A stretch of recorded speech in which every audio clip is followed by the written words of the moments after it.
Assalamualaikum warahmatullahi wabarakatuh. Pertemuan kegiatan perkuliahan di Hukum Keluarga Islam Pasca Sarjana STI Samsul Ulum Gunung Puyuh Sukabumi. Kebetulan hari ini di bulan suci Ramadan baru 1 minggu. Kita akan membahas tentang psikologi hukum keluarga Islam.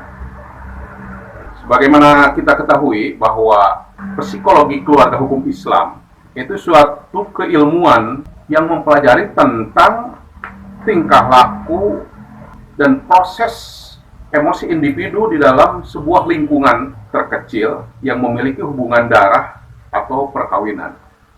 Nah, ini ada ikatan hukum, yaitu pernikahan, baik versi Qur'ani maupun konon Undang-Undang Dasar Nomor 1 Tahun 74. Di dalam mempelajari atau mengkaji psikologi hukum keluarga Islam, ini untuk Anda sebenarnya ada dorongan, ada dukungan untuk profesi maupun pekerjaan Anda sebagai praktisi hukum, baik itu di tempat kerja saudara. Ini manfaatnya sangat besar. Mempelajari psikologi keluarga hukum bagi profesi Anda nanti akan sangat menunjang pada profesi. Yang pertama, itu dapat memberikan layanan dan bimbingan, kemudian bantuan yang tepat dalam masalah keluarga. Ini sangat penting sekali untuk hukum keluarga Islam, di mana hari ini merupakan ancaman bahwa hukum keluarga Islam harus kita pertahankan melalui Undang-Undang Nomor 1 Tahun 74 untuk menguatkan Quran itu sendiri. Yang kedua, dapat mengantisipasi kemungkinan timbulnya kesulitan yang dialami keluarga dengan pendekatan psikologi. Ini karena tingkah laku manusia, ini perlu adanya pendekatan psikologi. Dan yang ketiga, dapat menemukan dan menetapkan tujuan-tujuan penyelesaian masalah keluarga. Di dalam siklus perjalanan berumah tangga itu mesti sekecil apapun akan ada masalah yang timbul dalam keluarga. Dan yang keempat, mampu memecahkan masalah, problem solving. Masalah-masalah dalam keluarga itu harus dipecahkan dengan saling pengertian. Jangan sampai dirugikan karena dengan pendekatan kejiwaan itu. Nah, pendekatan yang dilakukan oleh kita melalui psikologi ini, maka di dalam hukum keluarga Islam mutlak harus melakukan pengkajian secara mendalam dan mendetail.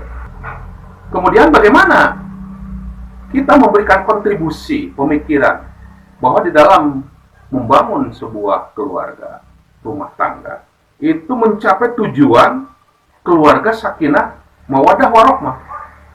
Nah, sering disebut-sebut di masyarakat itu dengan istilah samawa. Bahkan dalam ucapan selamat kepada temanten baru biasanya, itu yang diucapkan selamat semoga menempuh hidup baru dengan mencapai keluarga yang samawa. Itu sakinah, mawaddah, dan warahmah. Sebagaimana kita ketahui bahwa sakinah mengandung makna ketenangan, mawaddah mengandung arti rasa cinta, dan rahmah mengandung arti rasa kasih sayang. Gambarannya begini, kalau di dalam berumah tangga sudah diberikan modal oleh Allah dengan rasa cinta, yaitu yang disebut dengan mawaddah, untuk menuju sakinah itu. Nah, modal tersebut secara fisik itu awalnya dikuasai oleh mawaddah. Mawaddah itu ibarat bulatan, lingkaran yang awalnya besar, kemudian lama-kelamaan menjadi kecil. Apakah itu usianya 3 bulan? Biasa temanten baru itu ada yang masa mawaddahnya 3 bulan, ada yang 3 tahun, ada mungkin yang sampai 30 tahun. semakin mengecil, semakin lama, semakin tua, semakin kecil. Bukan berarti habis, tetapi semakin mengecil. Berbeda dengan warohmah, rohmah. Rohmah itu secara psikis itu asalnya kecil,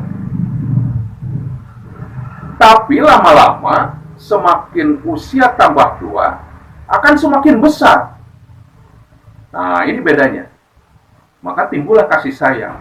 Sehingga kalau sudah tua, sudah ada lanjut usia, itu ada perasaan istri sudah tua takut kalau sudah nenek-nenek akan kesasar dalam perjalanan, dalam hidupnya. Maka timbul kasih sayang. Nah, ini bedanya. Maka dari modal dua mawadah dan warohmah itu akan timbul sakinah, ketenangan di dalam berumah tangga.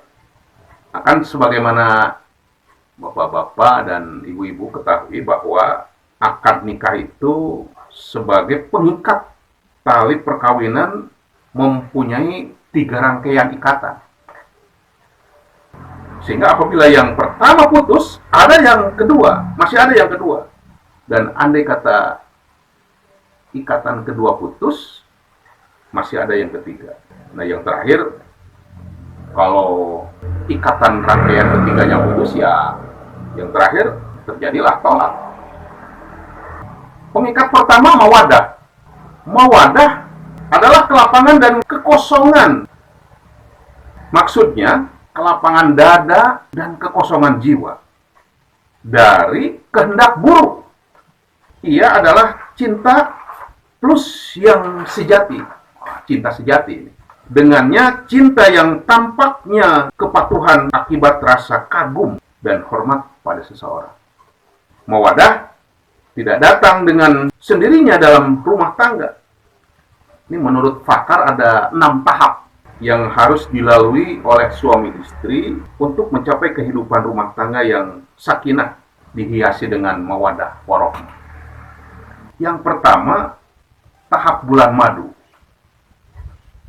Ya, ini otomatis setiap temanten baru itu mengalami tahapan pertama, yaitu bulan madu. Yang kedua, tahap gejolak.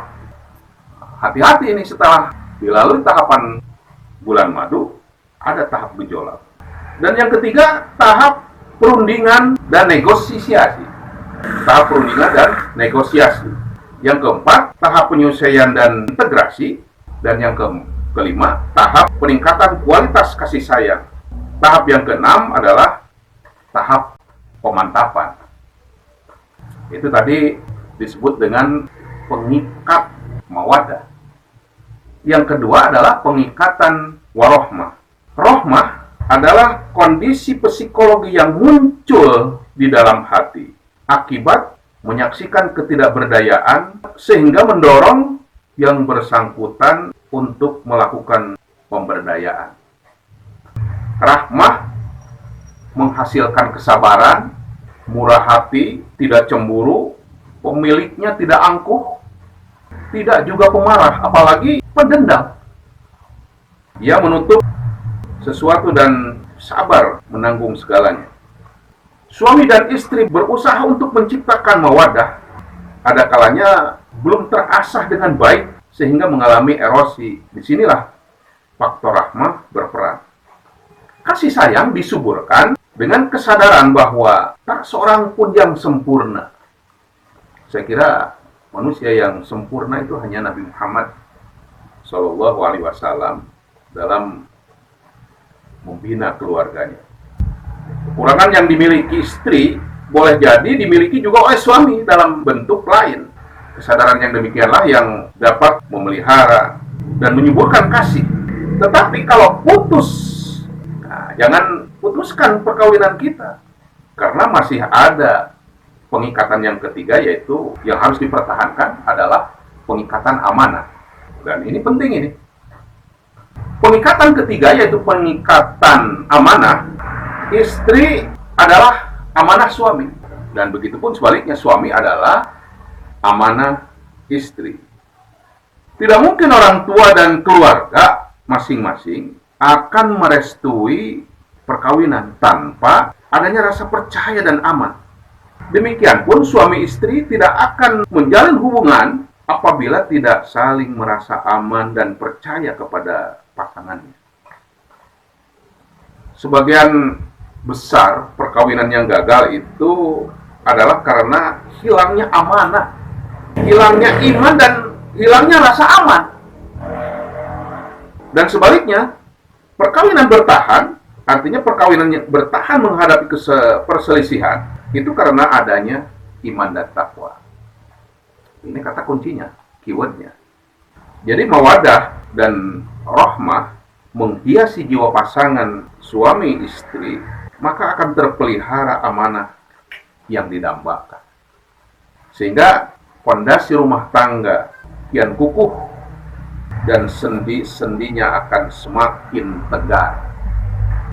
Nah, melalui perkuliahan ini, supaya diambil manfaatnya, maka sebagai langkah awalnya ada beberapa kriteria bagaimana memilih jodoh, memilih jodoh yang baik.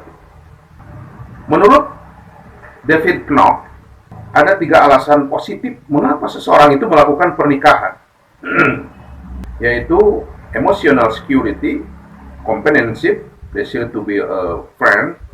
Menurut dia, kriteria memilih jodoh itu berdasarkan yang pertama dari kecocokan,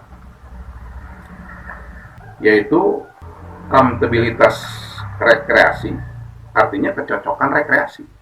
Seorang cenderung memilih orang yang punya hobi sama atau punya tujuan sama. Itu yang pertama. Yang kedua, kompatibilitas kebutuhan akan pasangan,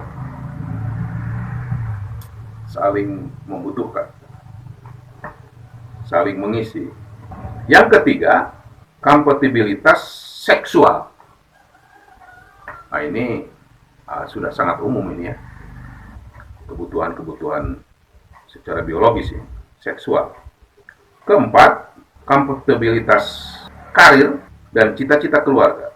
Kemudian yang kelima, kompatibilitas peranan. Dan yang keenam, kompatibilitas nilai.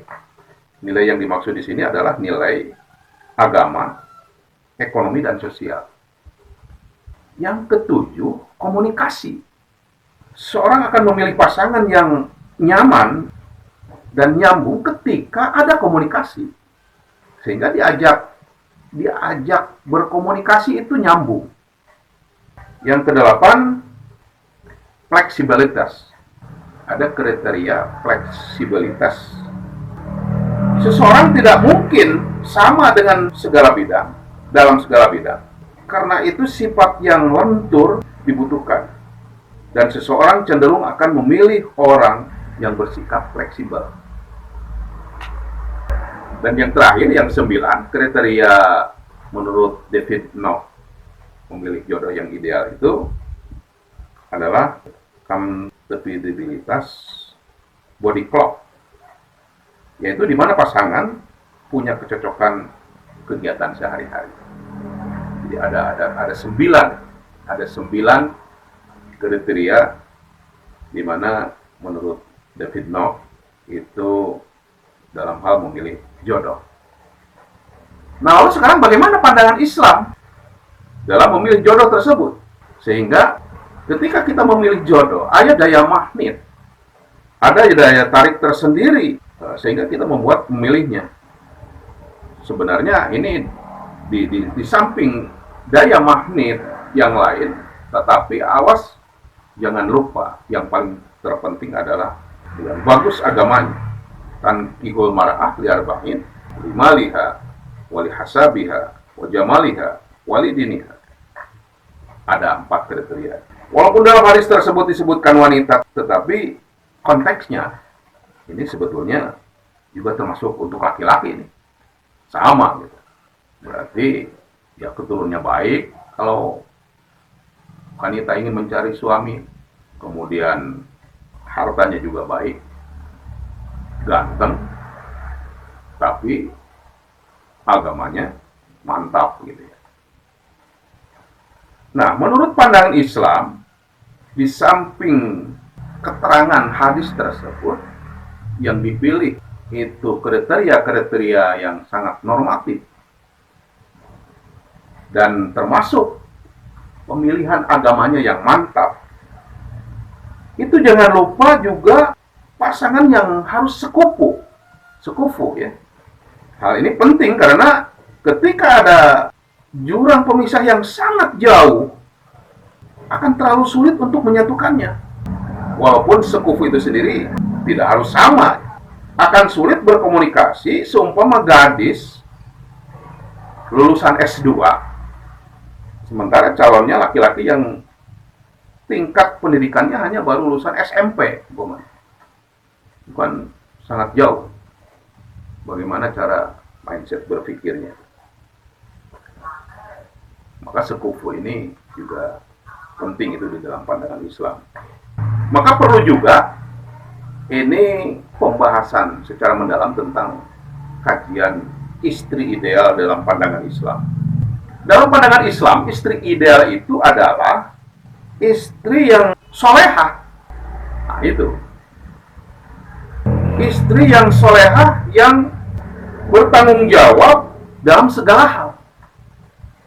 Seorang istri berusaha menjalankan kewajiban sebagai istri dengan dorongan ibadah dan berharap ridho Allah Subhanahu wa Ta'ala semata.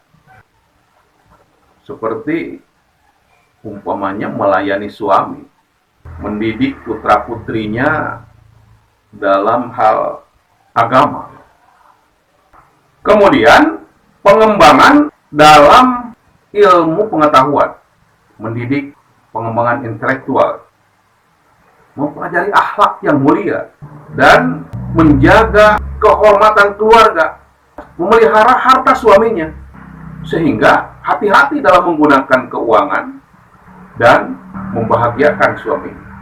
Jadi istri itu dalam sikapnya jangan sampai tidak sepengetahuan suaminya ketika suami tidak ada, melakukan kredit, melakukan belanja online, dan lain sebagainya. Sehingga nanti tahu-tahu hutang membludak, tumleng, dan semacamnya. Maka yang tidak kalah pentingnya dari hal tersebut, Rasulullah SAW pernah bersabda dalam artinya, setelah takwa kepada Allah, seorang mukmin tidak bisa mengambil manfaat yang lebih baik dibanding istri yang solehah dan cantik hatinya. Siapa itu istri yang solehah dan cantik istrinya? Yang pertama, jika suaminya memerintahkan sesuatu, dia selalu taat. Jadi istri itu mempunyai kewajiban sebenarnya satu saja, yaitu taat dan patuh kepada suami. Sehingga apabila terjadi pekerjaan di rumah tangga itu dikerjakan oleh istri, ini sebenarnya pengalihan kewajiban dari kewajiban suami sebenarnya itu. Tapi kalau sudah ada perintah dari suami, maka kewajiban pekerjaan itu yang harus dilakukan oleh suami jadi beralih kepada istri, karena istri harus taat dan patuh kepada perintah suami. Umpamanya menanak nasi, itu kan kewajiban suami. Mencuci pakaian, hatta menyusui anak, kewajiban suami itu sebenarnya. Tapi kalau sudah datangnya perintah dari suami, coba sekarang menanak nasi, coba ini cuci pakaian saya. Kalau sudah datangnya perintah dari suami, maka itu beralih kewajiban pekerjaan suami menjadi kewajiban istri, karena istri harus patuh dan taat kepada suami. Bagaimana sekarang terjadi kasuistik? Umpamanya menyusui anak, menetai anak. Ini kewajiban siapa? Kewajiban suami. Secara hukum boleh jadi, Mas, ini kan menurut keterangan bahwa menetai anak itu kewajiban suami. Teknisnya bisa saja istri itu membuat hitung-hitungan. Kalau sekarang sehari menjadi 50.000, maka 1 bulan tinggal dikalikan saja. Walaupun saya yang netein, tapi Mas harus bayar karena kewajiban suami. 50.000 kali 30 hari. Nah, itu kan berarti kewajiban suami harus membayar 1,5 juta khusus untuk netein anak saja. Karena kewajiban suami. Nah, itu yang pertama. Tapi kalau sudah itu datangnya perintah dari suami, maka kewajiban suami itu akan beralih kepada kewajiban istri, sebab itu istri harus patuh dan taat kepada suami. Yang kedua, istri solehah dan hatinya cantik itu adalah jika suaminya memandang dia sangat menyenangkan dan tidak bikin jenuh, tidak bosan. Nah, ini penting sekali itu ya. Kemudian yang ketiga, istri solehah dan hatinya cantik itu jika suaminya menyumpahi, itu istri selalu memperbaiki dirinya atas kesalahan yang disumpahinya. Saling menyadari akan kesalahan, saling mengakui akan kekurangan. Ini yang dikatakan sebagai istri solehah dan hatinya cantik. Yang keempat, apabila suaminya meninggalkan atau bepergian, dia pun selalu menjaga diri dan harta suaminya. Ini kajian-kajian yang harus kita perhatikan dari keterangan sabda Rasulullah SAW. Kemudian sejauh mana arti penting daripada hubungan suami istri dalam bentuk komunikasi? Artinya komunikasi ini begitu pentingnya bagi hubungan suami istri. Ada yang berpendapat bahwa kebahagiaan dalam perkawinan itu cukup saling pengertian. Tapi bagaimana cara mengerti jika tidak ada komunikasi? Apa yang dianggap istri suatu yang biasa menyenangkan, ternyata bisa juga menimbulkan konflik. Kebiasaan istri, suaminya itu menyenangkan, sangat senang, tetapi ini tidak menutup kemungkinan akan timbul konflik. Begitu juga sebaliknya. Maka perlu adanya definisi atau takrif komunikasi. Komunikasi itu adalah interaksi untuk mengetahui apa yang dipikirkan oleh orang lain. Dengan komunikasi akan ada kekompakan dan sedikit perselisihan, meminimalisir perselisihan. Komunikasi yang terjadi dalam perkawinan tidak hanya komunikasi verbal, tetapi dengan memperhatikan tingkah laku, kebiasaan perubahan kondisi tubuh, jika keduanya saling memahami satu dengan yang lain. Sakitnya pasangan bisa diketahui dengan melihat gerak-geriknya, sehingga hubungan pasangan semakin mesra dan tidak terpisahkan. Berani mengakui kesalahan, kata saya juga tadi, jika memang bersalah. Jangan malu, apalagi gengsi untuk meminta maaf kepada pasangan. Karena meminta maaf adalah cara yang paling mudah untuk melembutkan hati, asalkan kesalahannya yang dilakukan itu tidak berulang-ulang. Nah, mungkin sekarang saya ingin coba untuk menyampaikan bagaimana di dalam perjalanan komunikasi bagi suami istri ada komunikasi yang produktif. Kalau begitu ada juga yang non-produktif. Saya contohkan sebuah contoh di dalam rumah tangga. Umpamanya ini sebutlah ada pasangan suami istri yang namanya Siti dengan Mas Anton, Mbak Siti dengan Mas Anton, Neng Siti dengan Kang Anton. mereka setelah melakukan pernikahan tinggal bersama, ternyata ada kebiasaan Anton yang suka bangun kesiangan. Mohon maaf, ini mungkin ada sikap yang sama dengan Anton, sering bangun kesiangan. Padahal mereka berdua sama-sama bekerja, sehingga jika Anton bangun kesiangan, pekerjaan rumah tangga banyak terbengkalai, karena keduanya sudah saling sepakat untuk berbagi tugas. Pada hari Minggu, keduanya libur bekerja dan bersantai sambil menonton film di ruangan keluarga. Siti itu berbicara, "Mas, kita kan sudah sepakat untuk melakukan pekerjaan rumah tangga bersama-sama." Anton menyahut sambil merasa bersalah. Wajah ekspresinya wajah ekspresi salah. "Iya, Dek ya. Saya sudah coba untuk itu, tetapi susah sekali bagi saya karena saya selalu bangun kesiangan." Kemudian anak ngomong lagi, "Terus bagaimana, Mas? Biar kita berdua enak ketika berangkat kerja, pekerjaan rumah juga selesai kita pekerjakan." Kata Anton, "Gimana, Dik ya? Coba bangunkan Mas pagi-pagi. Jika Mas tidak bangun, berarti untuk hari selanjutnya semua pekerjaan Mas yang bereskan. Gimana, Dik? Ide?" Kata Siti, "Oke, kalau begitu. Adik akan bangunkan Mas pagi-pagi ya.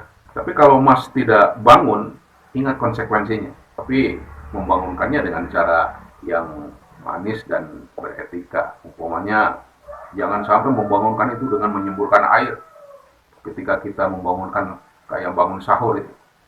Nah, jangan.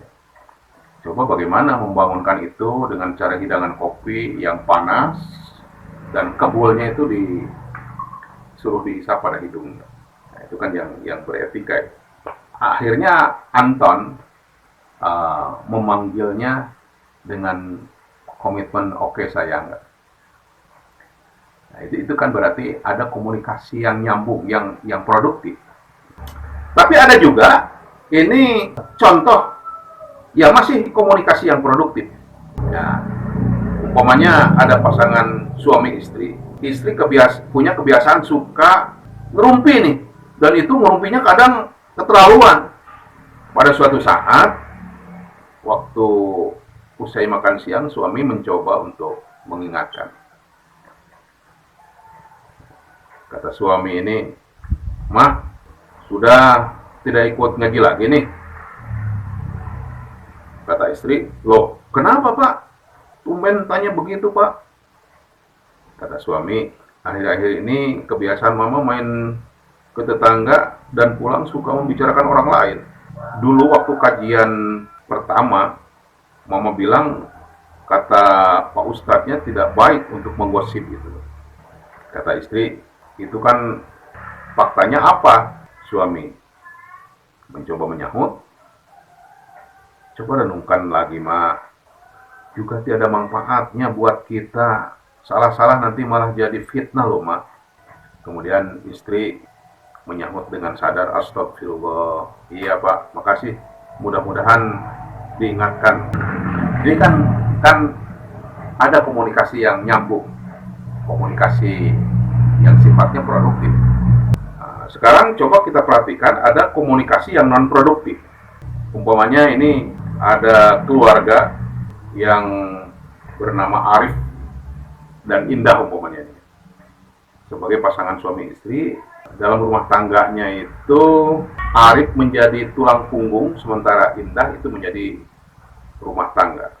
Mereka sudah mempunyai anak, akan tetapi Arif terlalu sibuk dengan pekerjaannya dan jarang perhatian terhadap anaknya. Ketika Arif pulang kerja dan anaknya merengek minta digendong, kata Arif, "Indah, di mana kamu? Urus nih, Udin." Tuh nama anaknya si Udin. "Ngurus anak nggak becus kamu." Kata Indah, "Udin juga anak kamu, Bang. Sedikit kasih perhatian sama dia kenapa?" Kata Arif, Aku sibuk kerja juga buat kamu dan keluarga kita." Kata Indah, "Iya, tapi cuma anak kecil minta gendong aja, apa susahnya?" Kata Arif, Aku capek, sudah ah, malas ngomong sama kamu, bisanya nuntut aja. Indah, maksud kamu apa? Siapa dulu yang nyuruh saya hanya menjadi ibu rumah tangga? Kata Arif, sudah capek ngomong sama kamu, sambil banting pintu dan pergi. Nah, ini contoh komunikasi yang tidak produktif, tidak nyambung ya, masing-masing saja. Ada lagi contoh masih komunikasi yang tidak produktif, umpamanya dalam rumah tangga ada pasangan Adi dan Intan. Intan punya kebiasaan belanja barang-barang distro dan banyak pergi bareng sama teman-temannya, sehingga sering meninggalkan anak-anak di rumah dan kurang perhatian dengan anak-anak. Suatu malam ketika mereka berkumpul, Adi mencoba mengklarifikasi. Kata Adi, tadi sore Pertiwi jatuh waktu main sepeda sama temannya. Dan ketika diantar ke rumah, kamu tidak ada. Kemana aja kamu itu? Kata Intan, Pertiwi juga anak kamu. Mengapa menyalahkan aku Pertiwi jatuh? Kata Adi, aku kan bekerja. Kamu harusnya jaga anak-anak di rumah, jangan keluyuran saja sama teman-teman kamu itu. Kata Intan, saya juga punya kebebasan, Mas. Lagian di rumah juga ada pembantu. Kata Adi, kamu ibu mereka, Intan. Jika kamu kayak begini terus, aku blokir kartu kreditmu dan lainnya. Kata Intan, silakan. Aku bisa nyari uang sendiri. Sambil membanting pintu. Nah, itu juga contoh komunikasi yang tidak produktif, tidak nyambung.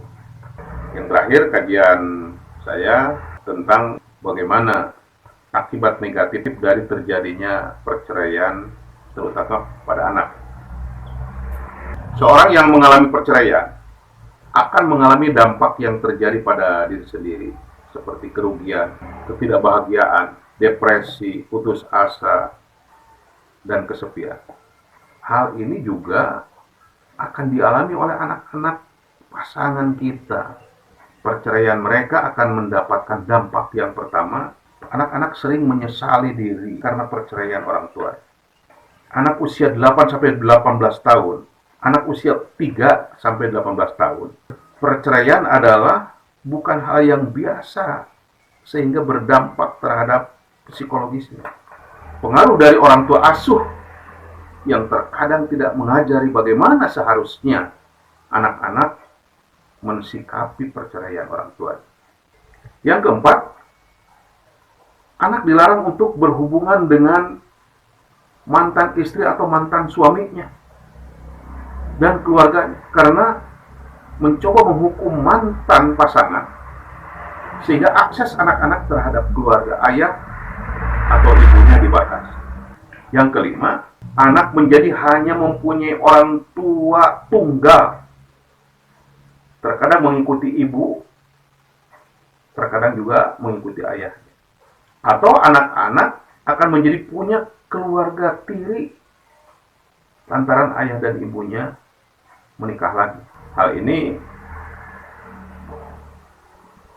membuat anak harus belajar ulang, dan kadang hal ini mengganggu psikologis anak. Yang keenam, karena tuntutan keadaan tersebut membuat anak terkadang menjadi minder, tetapi ada juga justru karena hal ini membuat anak menjadi kuat. Nah, coba dianalisa. Ini penting, mengapa jumlah janda itu jauh lebih banyak daripada jumlah duda. Jumlah wanita yang sudah usia lanjut itu lebih banyak ketimbang pria tua. Rata-rata umur pria 7-8 tahun lebih pendek daripada kaum hawa. Yang kedua, sensus penduduk 2010, laki-laki 49%, perempuan 50%. Bahwa kelahiran bayi laki-laki lebih banyak daripada kelahiran bayi perempuan. Umur perempuan lebih lama daripada laki-laki. Perkawinan lansia, umur laki-laki lebih pendek daripada perempuan. Tetapi jika sebaliknya, biasanya yang menikah lebih dahulu yaitu laki-laki di Indonesia, usia lansia 60 tahun ke atas. Perempuan cenderung bisa mandiri dan kuat untuk hidup mandiri ketika menjanda karena ditinggal mati suaminya. Atau setelah bercerai, perempuan mampu bekerja sekaligus membesarkan anak-anaknya tanpa pasangan dan menjadi orang tua tunggal. Berbeda dengan laki-laki, ketika menjadi orang tua tunggal, sulit untuk melakukannya karena ketergantungan laki-laki akan pasangan lebih besar. Kajian terakhir ini bagi yang bercerai, baik janda maupun duda, sering menikah lagi. Bagaimana itu mereka setelah menikah tidak terjadi perceraian lagi? Ini kan penting. Barangkali nanti ada kontribusi pemikiran. Seorang tidak bisa hanyalah terus berlarut-larut dalam kesedihan. Mencoba membuka lagi hati dan harapan untuk melanjutkan dengan menikah lagi. Dan kalau bisa, menjaga pernikahan supaya tidak mengalami perceraian. Yang pertama, pasangan harus saling memahami sehingga di dalam mengambil keputusan harus dengan pertimbangan yang matang. Belajar dari kesalahan, belajar dari pernikahan pertama, kesalahpahaman. Yang pertama, pasangan harus saling memahami sehingga dalam mengambil keputusan harus dengan pertimbangan yang matang. Belajar dari pernikahan pertama kesalahpahaman bisa terjadi sehingga diperlukan pengertian dari kedua belah pihak. Yang kedua, bermuhasabah sehingga tidak mengulangi kesalahan yang sama. Mempelajari dari pengalaman yang lewat, apa saja yang bisa membuat pernikahan menjadi bencana sehingga dalam pernikahan kedua diharapkan lebih baik. Yang ketiga, komunikasi yang efektif. Luangkan waktu untuk berkomunikasi sehingga hubungan terjaga. Karena sumber ketidakharmonisan biasanya karena saling tidak peduli dan tiada komunikasi. Yang keempat, jujur, saling percaya dan menjaga komitmen membuat pernikahan tidak akan goyah. Keterbukaan diperlukan dalam jalinan hubungan sehingga ketika ada hal yang tidak sesuai bisa dimusyawarahkan. Yang kelima, bersyukur karena mampu bangkit dari keterpurukan dan bisa menikah lagi. Hal ini akan membuat orang menjadi bijak dan menjalin pernikahan kedua dengan hati yang lapang. Saya kira demikian pertemuan perkuliahan kita, Psikologi Hukum Keluarga Islam. Kita akan berlanjut pada pertemuan berikutnya. Namun setelah UAS nanti bagi yang sudah siap, kelompok yang sudah makalahnya dari materi yang sudah disampaikan, supaya melaksanakan presentasi jangan terlalu lama, paling 10 menit presentasinya. Setelah itu yang lebih banyak adalah diskusinya supaya hidup, sebab ini masalah-masalah yang terkait dengan psikologi hukum keluarga Islam di dalam rumah tangga kita. Sekian, selamat kepada mahasiswa untuk lebih mengkaji sangat dalam. Billahi taufiq wal hidayah. Assalamualaikum warahmatullahi wabarakatuh.